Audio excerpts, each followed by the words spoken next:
Hei ulama, jangan bawa-bawa dunia ke masjid. Hei ulama, jangan bawa politik ke masjid. Ini bahaya loh Pak ya. Akhirnya umat menyangka memang benar, nggak boleh bawa-bawa urusan politik ke masjid. Ulama nggak boleh bicara politik. Harus dipisahkan antara umat, antara Islam dengan politik. Bahaya ini Pak. Kenapa demikian? Nabi Muhammad waktu di fase pertama buat istana tidak? Jawab Pak, buat istana tidak Nabi Muhammad? Tidak. Yang ada hanya masjid. Setelah Nabi Muhammad meninggal, pelanjutnya siapa? Abu Bakar As-Siddiq. Abu Bakar As-Siddiq membuat istana tidak? Tidak, masih masjid. Semuanya diurus di masjid. Masalah politik, pemerintahan, masalah hukum, masalah pernikahan, masalah ekonomi, masalah apa saja di masjid semuanya didiskusikan, di masjid semuanya dibicarakan, di masjid semuanya diputuskan. Ya.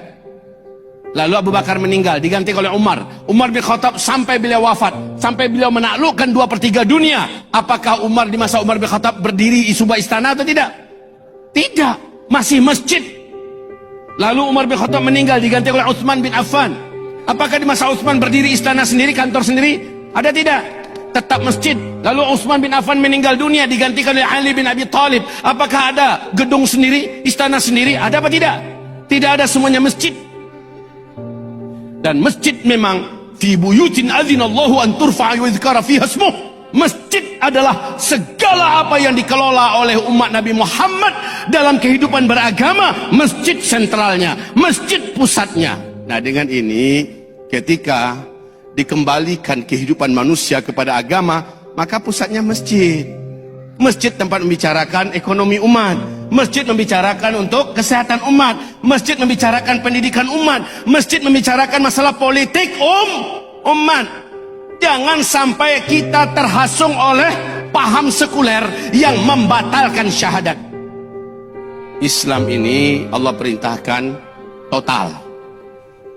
Jangankan masalah-masalah besar begitu Pak, masalah kuku saja dibahas oleh Islam. Masalah bulu ketiak saja dibahas oleh Islam. Maaf tidak? Betul tidak?